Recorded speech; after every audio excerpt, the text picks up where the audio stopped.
焦點視頻啊，今日咧我係非常之開心咧，咁啊隔到一段時間咧，可以邀請到咧盧恒立師傅咧去接受一個我哋嘅訪問嘅。多謝，係咪？嗱，咁啊師傅真係好開心又可以再見到你啦嚇，咁樣，咁啊又再進入呢一個2023年年尾嘅時間啦，咁所以咧今日我哋錄影嘅時間咧都特登係安排喺呢個8月底，咁啊第一啦，咁啊即係可以預示一下喂嚟緊9月係嘛，好似全世界都講緊就話會唔會有一啲好翻天覆地嘅改變呢？嚇，呢個其一，其二就係亦都有少少一啲嘅前瞻啦。喂，到底2024年啦，我哋又需要去注意一啲乜嘢？咁啊，未雨綢繆呢？咁樣係嘛？咁就住呢一個嘅我哋先講少少先啦。2023年啊9月啦，即係好似好多嘢都變咗係嘛？即係俄羅斯政變完之後，咁啊普利戈津都唔見咗，講再見啦，即係。大家都估唔到咁快係嘛？即係有時都覺得喂會唔會攤唞下，因為始終有一啲嘅你即係叫做即係巨變嘅時候會唔會影響咗個戰爭咧？一失足成千古恨啊嘛！咁點知普京就係佢話俾你聽，我唔驚咁樣係嘛？咁所以喂嚟緊9月，師傅你點睇咧？係咪真係會好多啲巨變？其實已經真係按緊個劇本發生咧？其實我哋年頭嗰時咧就預測呢個癸卯年咧係非常之反覆嘅，因為點解咧？癸卯嘅月份咧，嗰啲五行咧係好順嘅，即係譬如上邊係金，下邊係金，上邊係木，下邊有木，咁啊，所以咧你覺得個變化咧一個月一變咧就成個五行咧好似話影響力嘅即係轉變得好大。多謝收睇焦點視頻嘅節目。如果喜歡呢條影片嘅話，請做齊留言、讚好同埋分享，因為呢一啲嘅動作對頻道嘅成長相當重要。喺影片資訊欄會見到有主播專業嘅連結，撳入去嘅時候會見到有主播嘅聯絡方法同埋節目其他嘅資訊。焦點視頻係一個知識共享嘅網絡電視平台，希望大家多多支持。咁你啱啱提到普利戈任即係普利戈津咧，其實就好反映到咧咁嘅變化，因為佢係弱木嚟嘅。佢係弱木原底今年咪 OK 咯有水有木啊嘛，癸卯。點知咧去到秋天嗰個強金咁上邊金下邊金將佢個木食咗啦，即刻，所以佢上半年廿文廿武，下半年就玩完啦。咁所以就係即係癸卯年嘅影響就咁啦。咁唔經唔覺我哋又過咗一半啦而家過咗立秋啦。咁我哋就主要睇咧，其實成日都講係火氣唔夠即係癸卯年上半年都有少少啦，春天夏天都有少少火嘅影響力啦。火係人哋嘅信心即係喜慶事嘅嚟嘅嘛。咁你而家一立秋咧，就好似肅殺啦，即係已經係即係好多人咧已經感覺到咧，好似話個經濟始終飛唔起始終你話係旺丁唔旺財嘅，咁所以咧下半年咧就即係經濟上咧係即係你睇各行各業都唔係話咁睇好嘅。咁你話9月係點咧？9月就叫破月。咁破月就卯酉衝啦卯酉衝咁今年上半年我哋都見過一啲恐怖嘅事啦。卯酉衝係咩咧？卯就係人就代表陰木，就係代表骨頭。咁酉係咩咧？酉係陰金，代表把刀咁所以上半年咪有啲即係神經嘅人走去即係揸把刀就係斬人咯。唔止香港喎，日本即係南韓呢啲都發生同樣嘅事。咁所以嗰個酉金咧其實係即係殺傷力大嘅。咁所以嚟到9月咁真正應咗咯，卯酉衝就係一個破月。咁會唔會多啲呢啲咁嘅即係兇殺嘅事件咧？係會嘅即係同埋咧就但係你話經濟係咪9月最衰咧？又未必喎。通常我哋係睇10月個經濟咧，10月就叫火入墓。咁火入墓咧，你喺以往嘅股市大跌咧，通常都係10月股災嘅喎。咁佢9月就唔係喎，9月係酉金咧，就係個丁火嘅長生位嚟喎。咁即係所以都你話9月衰極咧，都有少少起色嘅。咁你通常咧，我哋如果睇個股票起落咧，就係因為8月一立秋咧，就開始有啲波動啊，因為就係即係啱啱陽氣轉咗陰氣嘅時候。但係你去到9月咧，佢好似有啲起色嘅喎，唔知係咪因為真係火嘅長生位？咁啊，但係到10月咧就火入墓，火入墓咧咁啊，即係通常咧就如果我哋驚個經濟比較大落一啲咧，就應該係10月。咁啊，但係咧就係壬戌就癸亥甲子，咁就開始咧就出年嗰個影響力咧開始嚟咯。因為出年係甲辰啊嘛，咁啊甲辰嗰個辰戌衝，咁你話即係已經係我哋睇戌月咧已經有辰嘅影子喺度嘅，咁所以咧你話係咪真係冧市咧？又唔係冧市啊！我覺得始終咧，因為嚟緊咧，我哋越嚟越接近火嘅年咧，所以咧係一個比較失望、令人失望嘅表現啦嚇，但係你又唔能夠話完全冧市嘅。咁但係咧，明年甲辰年年初咧，咁甲子走丙寅丁卯嗰啲火氣好旺盛，咁所以話立咗春之後咧，嗰個市咧又會蓬勃翻。OK， 咁所以就大家可以去睇下呢一個經濟嗰個一個少少嘅發展啦。係啦。喂，咁啊，同埋坊間咧，我見好多時都會有一啲嘅講法咧，就係話2023年咁咧就係會唔會有一啲嘅代表性嘅人物或者有一啲企業係會有問題嗱？最近我哋見到碧桂園咧就即係咁嘅情況啦，一個森林城市將佢打殘咁滯啦咁樣。呢個係咪一個信號咧？佢可能就係第一把槍，即係第一鳴槍之後就瞬息就其他嘅企業都有問題咧。其實就係你講即係地產嘅行業咧，就即係都係因為冇乜火氣，咁啊所以咧要火生土噶嘛，咁所以咧就下半年咧就始終都係仍然係低迷嘅。咁但係咧就係始終咧就一定要去到呢個2025年咧，先至係即係蛇年咧個火到咧嗰時咧就先至會個市就興旺翻。咁但係甲辰年咧就已經係好過今年嘅，我覺得，因為甲辰年咧就始終係即係越嚟越接近我哋即係期望已久嘅嗰個火嘅來臨啦。咁同埋咧就係所以你話今年下半年地產旺唔旺咧，都唔會旺噶啦，都仍然係低迷一段時間。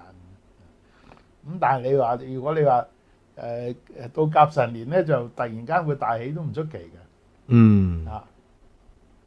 係 OK。咁到乙巳年咧就已經係即係好似好蓬勃咁嘅啦。嗱，一路我哋都講緊經濟啦，係咪先？咁點解講經濟？因為政府最近都會有一啲嘅措施，希望就係振興經濟啊嘛。因為咧通關就通咗接近半年啦，係咪先？咁一路都處於一個叫旺丁就不旺財嘅狀態。咁呢句唔係我講嘅，好多時候一啲新聞你見到啲受訪者都係咁講噶啦。咁所以最近咧政府咧就諗起就話，喂，不如我哋搞新意思，我哋玩下夜市咁樣。咁你覺得即係例如呢啲夜市或者嚟緊即係可能會唔會政府可能坦白講，就算你搞乜嘢措施都好，短期內都冇乜作用咧？即係我哋都係，如果你睇五行嚟講咧，五行嚟講，暫時睇唔到有咩起色嘅。呢個即係跟住落去係金水咧，非常之旺嘅。咁而家呢個庚申月，跟住辛酉壬戌癸亥，咁全部都一啲火氣都冇。咁應該就唔好咁快搞得起嘅。你要搞得起，始終都係要去起碼要12月甲子月。咁甲子之後就 OK 啦，月走丙寅丁卯咁啊有機會喎。你夜市你都要火旺先得㗎，即係唔係話你即係你搞個市就有人去嘅嚇。咁啊同埋咧，你講到經濟咧，我哋剛才講地產啦，即係尤其是即係地產，你睇就中國近期嘅地產都唔睇好啦。咁但係你話中國嚟緊咧嗰個火個循環咧，佢又唔係純粹靠地產喎。你睇，即係你上一個火循環咧係靠阿里巴巴、騰訊啊嗰啲喎。咁但係你話嚟緊呢個火個循環咧又再嚟㗎啦，即係喺2025年、2026年、2027年嗰啲全部都係火嘅年嚟嘅。咁啊火嘅年咧，我哋就睇翻即係近來比較有前景嘅咧，就係中國年青一輩嗰啲即係高科技嗰種咁嘅經濟啦嚇，即係譬如有啲咩字節跳動啊、張一鳴啊、呢個咩雷軍啊、嗰個小米啊，即係呢啲人咧，你睇佢全部都係旺火嘅，即係火年咧會帶旺呢啲經濟嘅。咁所以咧就話長遠嚟講咧，就可能咧係喺即係譬如 AI 所以我就見到好多華人咧，就近嘅經濟咧就開始興起喎。即係譬如你話有個嗰個咩NVIDIA 嗰個另外即係有嗰個虛擬貨幣嗰個咩鵬啊，趙長鵬即係呢啲咁嘅，即係全部呢啲人就我諗將來嘅經濟都係呢班人帶領嘅。咁呢班人咧係中國人唔少啊，即係譬如即係真係ByteDance啊嗰種咁嘅經濟。係。咁所以咧就嚟緊都係我哋即係始終係2024開始咧就已經係開始向上啦。嗱咁啊，你講開啦，我哋都繼續講呢個經濟啦，係咪先？嗱咁啊，最近咧就係呢一個嘅中國啦我哋似乎咧又再講翻呢個地攤經濟喎，係嘛？因為似乎即係嗰個嘅失業率第一好高青年嘅失業率高，咁啊其次就係似乎個經濟咧仍然都係疲弱嘅，咁所以咧地攤經濟呢一個 so call 嘅口號或者呢個政策咧又再攞翻出嚟啦咁樣。睇唔睇到會都有一啲嘅幫助，或者係即係喺個五行上邊嚟講有冇啲預示咧？但係只係始終你都嚟緊，我哋都要等幾個月係比較低迷㗎啦。即係因為始終睇唔到呢個9月10月11月有啲咩起色。咁我哋始終咧都係要等個。起碼龍年都唔係話已經係好喎，因為龍年咧始終個過往嚟講咧多災多難嘅，因為龍年係有地震天災即係比較多，即係啲龍甲辰年咧，甲嗰個性質咧就係比較企硬嘅，即係企硬唔係容易妥協嘅。咁所以咧個世界都唔係太平嘅。咁不過咧就係如果你講經濟嚟講咧，就應該係比今年好啲。OK， 即係我哋廣東話嘅術語博大精深兩個字講晒佢盡做啦。係嘛？即係有冇結果唔知嘅，不過盡做啦，係咪？咁樣。始終我哋都係要等嗰幾年火年翻轉頭，先至真係會嗰啲人嘅信心咧先會恢復。因為始終講嚟講去，我哋始終要有火就有正氣啦，有正氣有信心啦。另一樣嘢，我覺得又好想即係請教下你嘅睇法嘅，就係電動車啊。電動車我覺得今年咧喺嗰個叫做評價上咧，其實都好似過山車咁樣噶，係嘛？即係大家由開頭都好睇好，係嘛？出貨量又點樣犀利強勁啊？比亞迪又話即係已經係個市佔率非常之高啊！跟住之後Elon Musk 又話喂，其實都間唔中又發表下一啲言論，就係喂中國電動車市場好勁啊，我哋唔可以放棄㗎咁樣，係嘛？但係到最近睇好似每一間都相繼已經預先就罰旗仔，就話喂，其實我唔係好得㗎嚇，大家睇住小心啲啊咁樣。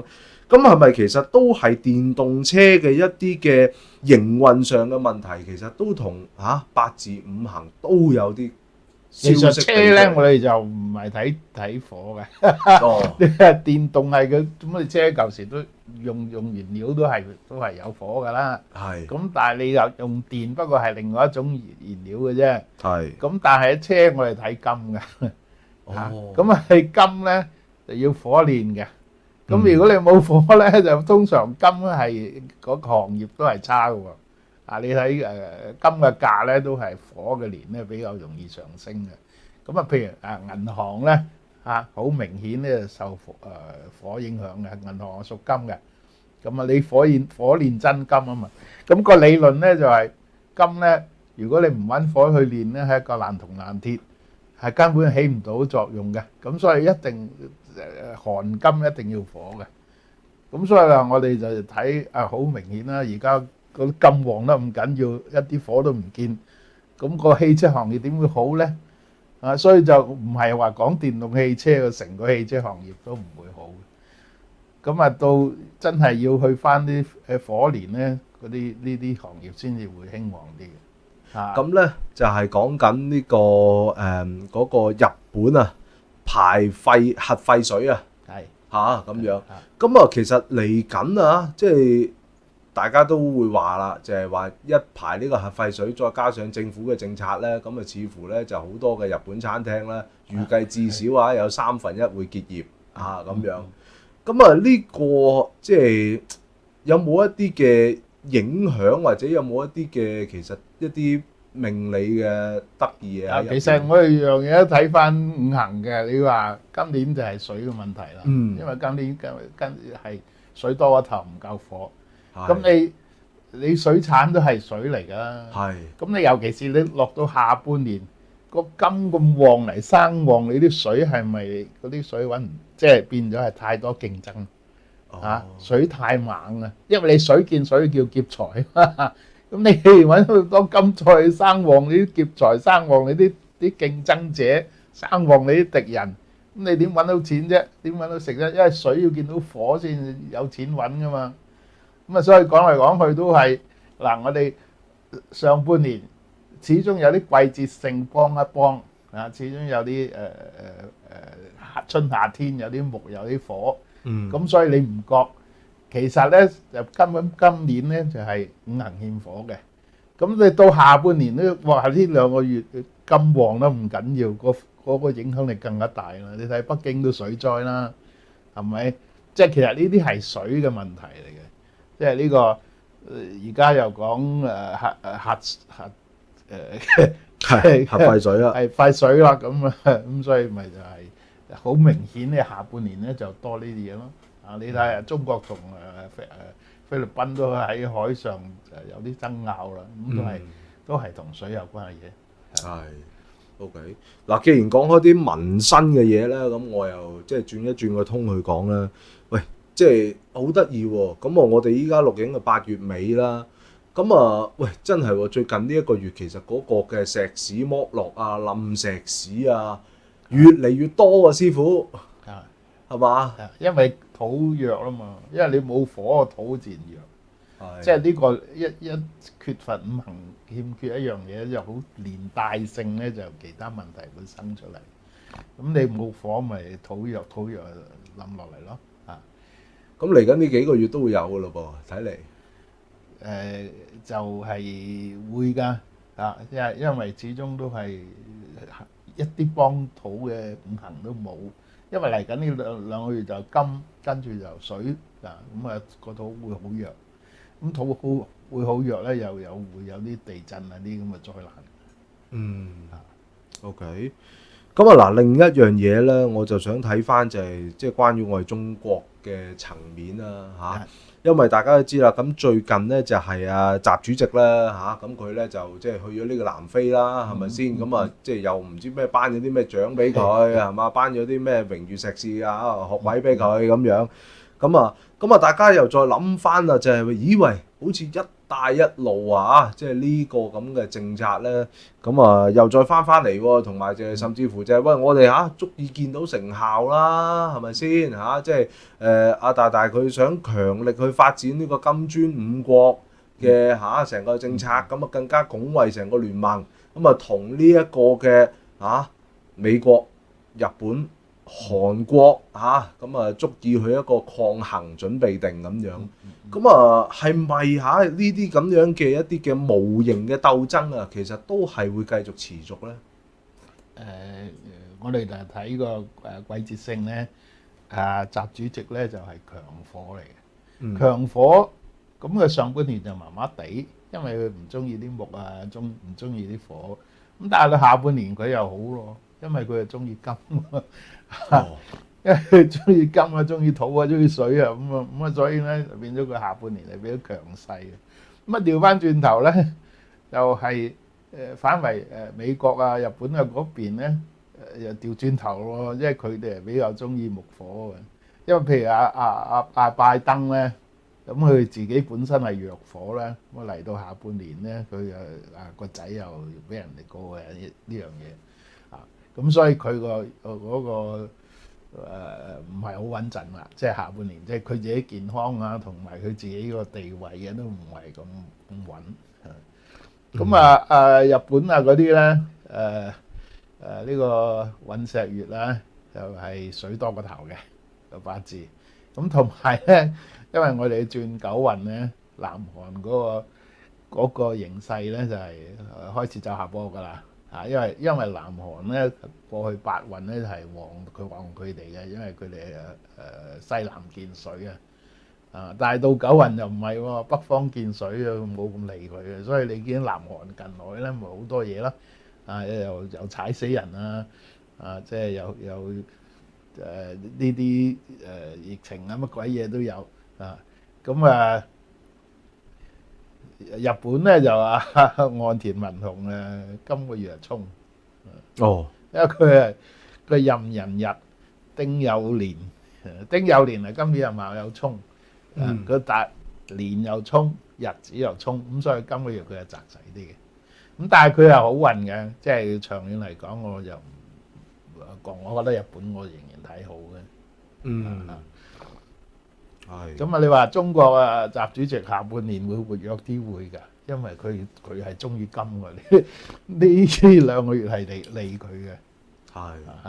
OK， 即係嗰個反覆嘅程度會多啲。係啦，所以嗱，今年始終都係即係嗰個每個月個五行咧係好順嘅，即係所以影響力好大嘅。今個月庚申月，咁你話藥木嗰啲人咪俾啲金劈死咯，咪就係普利窩樽定乜嘢，咪即刻死咯。就死咗啦，真係死俾你睇啊！佢就係藥木咯。係。但係有時即係咁講啦，即係例如嗰個一個人個五行啦，係嘛？喺個流年流月嗰度有一啲嘅異象嘅反映嘅時候，其實佢嗰個嚴重程度係又係用一啲乜嘢去根據咧？即係嗱，即係有啲可能衝例如好似習主席咁樣，咁其實大家有時新聞嗱，首先我哋睇到佢個喜用神先啦，即係譬如你強火嘅，即係中意金啊，中意土中意水呢啲嘢。咁所以你如果嗰個月份係你嘅喜用神，咁而同你又唔係話有咩衝嘅，咁所以咪嗰月份咪得你咯咁譬如話金係習主席嘅財嚟嘅，咁所以咪話呢兩個月佢咪主要係講推動經濟咯。咁同埋係佢用神咪佢成功啦，即係佢利佢啦呢兩個月。即係喺經濟方面都利佢啦。嗱呢條問題循例都要問㗎啦因為好多時大家都好關心嘅就係究竟未來呢幾個月台海會唔會有一啲戰爭嘅危機咧，師傅？我就覺得即係答咗好多次啦。今年咧始終都係比較溫和啲嘅。係因為始終貴水嘅性質咧，本身都係有忍耐啦，即係比較係溫順一啲啦。咁啊，你反為如果你話有咩對抗咧，反為你明年個甲木咧係對抗性咧又更加強。咁啊，所以咧就覺得今年應該始終唔會有咩大嘅戰事。但係今年我年頭嗰時都講啦，好多暗殺啊、政變啊呢啲會有啦，咁啊事實上係發生晒啦。你嗰個俄羅斯嗰個咩華格納嗰個都係政變嚟嘅，暗殺啦，直情係個飛機掉落嚟。應晒啫嘛，佢直認晒你所講嘅嘢。你話其他國家咧，非洲又有政變啦，咩尼日爾呢個南美洲又有暗殺啦，即係嗰個總統嗰個後任總統嗰個又俾人殺死咗。咁所以呢啲政治上嘅嘢陰謀比較多啦。咁但係你話明刀明槍即係對抗咧，就應該就今年唔係咁緊要嘅。嗱，咁啊今年咧就得意嘅，即係我覺得打風好似相對應上咧，香港嘅風災就比較少，比往年少咁樣。咁但係有啲人咧就亦都講嘅，就係話喂，2024年會唔會個打風係好勁咧，師傅？今年因為通常咧打風咧，我哋就睇個玄空風水咧，就係東南邊見到有二黑五黃咧，就通常香港會應啲嘅。因為始終香港都係中國東南啦。咁明年就有喎，明年個二黑就走咗去東南邊，咁所以咧就可能即係明年咧真係打風多啲唔出奇嘅。咁啊，明年3入中宮，3入地震，因為3就震卦嚟噶嘛，咁啊比較地震是非呢啲嘢就係3入中宮，咁所以就明年就我哋就驚天災容易啲嘅。因為有龍年咧，龍年不嬲都係天災緊要嘅，龍年以往嚟講係即係地震多嘅。咁樣嘅，因為龍其實好多人咧就誤解，以為話龍咧係一個好嘅生肖嘅，其實我就唔提倡嗰啲媽媽即係趕住龍年揾個龍 B 出世啊。咁你其實咧喺八字嚟講咧，龍同埋狗咧係叫天羅地網啊嘛，天羅地網貴人不臨啊嘛。咁即係如果有咩災難咧，死啲人多啲嘅。因為冇貴人嚟幫你龍狗，你睇我哋好多大災難都係發生喺朝頭早8點幾嘅辰時喎。你睇下911咧，南亞海嘯咧，死好多人咧，全部都係朝頭早8點零鐘辰時，所以唔係好嘅生肖嚟嘅龍。哇！呢個真係冇好處嘅。我哋貴人係得10個啫嘛，係少2個，就係一個龍一個狗，係冇嘅。咁樣嘅。OK。但係如果你個八字有龍有狗咧，又有種特殊嘅能力嘅，係有第六感嘅。嗰啲人真係好醒嘅，即係譬如李小龍嗰啲係有嘅。因為冇人幫佢咁佢就靠自己啦，係咪？佢第六感即係反應快。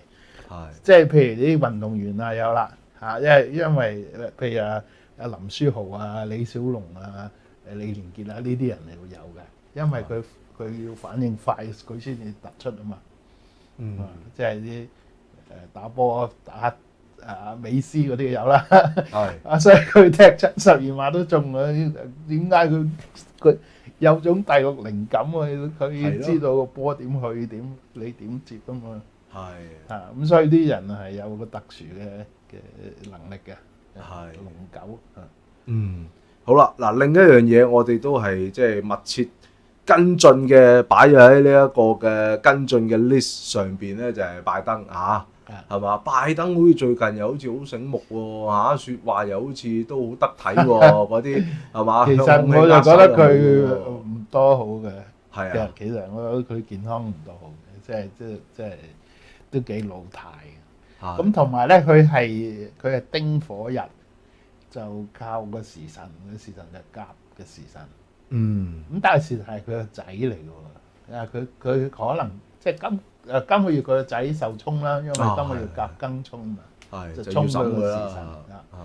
咁啊，所以咧佢係如果冇咗個仔支持咧，佢就好危險嘅喎，因為佢今年佢係其實係癸丁沖嘅嘛，但係癸水係沖佢個丁火嘅，咁所以拜登嘅健康就唔睇好，所以美國咧就好而家咧就好似進入一個比較混亂嘅時期啦。嗱，因為特朗普又開始啲運唔好啦，所以咁就大拜登咁又好似健康又唔係咁好啦。咁你呢兩個人，除咗呢兩個人之外，邊個出嚟咧？咁所以就暫時咧都未睇到。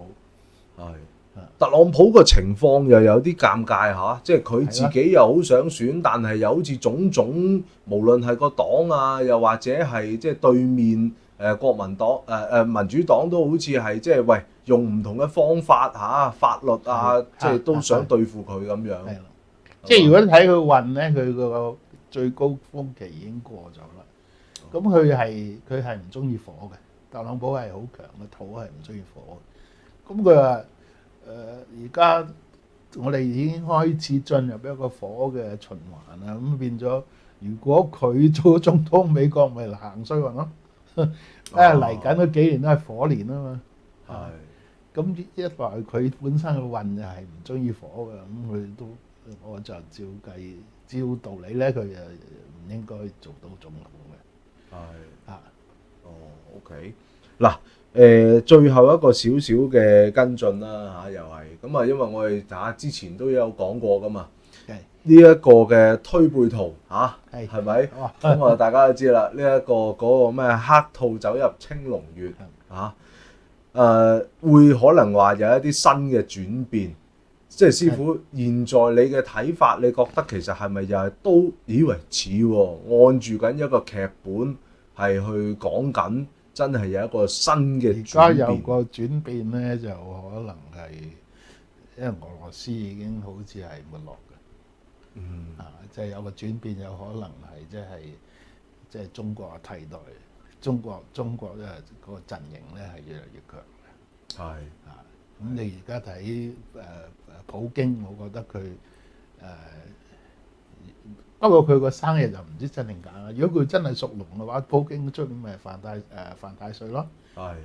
即係你Wikipedia 嗰度查到佢嘅生日就係1952年啊嘛。屬龍啊嘛。咁同埋如果嗰個生日咧，佢嘅日子有隻狗，咁有龍有狗咁樣衝，出年就唔穩定嘅。咁啊，可能而家咁樣睇咧，就咁當然有其他轉變啦。如果你話睇國際形勢嘅轉變咧，就可能中國真係成為咗係同美國係最對壘嘅，最大嘅對壘嘅 party。OK。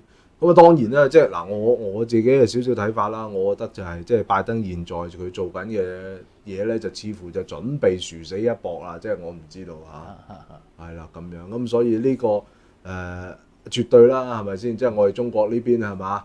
即係一路其實就養尊處優嚇，搞好多唔同嘅一啲嘅即係外交嘅手段啊，係嘛咁樣。咁你又見到阿習主席啊周圍走，依家係咪咁啊做緊好多嘢？都的確啊，似乎係呢個歐美嗰邊咧，就嗰個嘅動像就比較大啲，係嘛？法國之前就你似乎睇唔到歐美嘅有咩叻嘅人啊出現，即係反為你話即係亞洲，即係呢一邊亞洲呢一邊咧反為好似好多猛人咁樣。譬如我李強總理嗰啲，我都睇好嘅。佢係弱火，咁嚟緊啲火烈都係對佢有益。即係可能我哋嘅中國政府其實都有一班高手喺度，即係算過度過。係嘛？即係計過晒數咁樣啊，咁樣咁啊係啦，咁啊都差唔多啦，師傅嚇，即係2023年啊、2024年啊，咁啊有一啲嘅唔同種種嘅異象啦嚇，咁啊出咗嚟，都係講嗰句啦，即係我少少一個總結啦，即係嚟緊9月嘅時候咧，即係可能係即係會唔會係一啲叫做市面上嘅亂象啊多啲啊，經濟又未必差嘅，咁所以我就係話都呢個卯酉衝咧，通常都係即係刀傷咯嚇，即係我哋係驚有啲人即係啲揸住刀去即係行刺啊，即係之類咁嘅嘢咯，即係比較係呢種危險啫，就唔係話即係咩大型嘅衝突啊，即係嗰種。係，咁所以行街真係要小心啲，係嘛？真係要小心啲，一眼關七係嘛？因為有時即係最慘係最怕佢有病，同埋陰氣重咧，陰氣重咧對人嗰個精神狀態咧係有啲影響。咁啊，今年咧貴丁衝咧，個丁係你個腦咁啊嚇，腦神經。咁啊，貴丁衝咧真係會影響一個人嘅精神狀態，即係所以點解會無端端會發神經啊咁，即係無緣無故就去吉人啊咁，即係就係同貴丁衝有關。咁就係即係今年同埋個癸水本身係極陰㗎嘛，咁你衝埋丁，咪陰上加陰。咁所以陰氣重咧，始終容易多啲咁嘅兇殺啊呢啲嘢。係，OK。咁希望今集嘅內容可以幫到大家嚇。當然啦，我哋都會即係都會請求啊師傅啦，即係盡量抽時間啦嚇。咁啊之後又同我哋即係再分享多啲啦，講一啲預測啊，或者一啲其餘一啲嘅術數啊、玄學啊嚇，有一啲得意嘅又同我哋大家分享，好嘛？即係多啲補氣補血咯，如果係咁講，因為我哋一般人就係我哋陽氣唔夠就補氣補血，同埋多啲曬太陽啊，即係呢類咁嘅嘢咯。係，因為即係食啲補氣血嘅嘢。即係學師傅話齋啦，即係八字其實就係嘛講呢個陰陽五行。係啦，係嘛？咁啊，你預早知道呢個嘅成個體系嘅邏輯係點樣嘅時候，咁你咪未雨綢繆咯，係嘛？咁啊可以進行一啲養生啊、健康啊、針對性嘅動作。OK。咁好啦，咁啊今日咧再次多謝盧恆立師傅。咁啊下次我哋睇下有機會咧，又想再請師傅咧，又再分享啦。好，拜拜。多謝收睇焦點視頻嘅節目。如果喜歡呢條影片嘅話，請做齊留言、讚好同埋分享，因為呢一啲嘅動作對頻道嘅成長相當重要。喺影片資訊欄會見到有主播專業嘅連結，撳入去嘅時候會見到有主播嘅聯絡方法同埋節目其他嘅資訊。焦點視頻係一個知識共享嘅網絡電視平台，希望大家多多支持。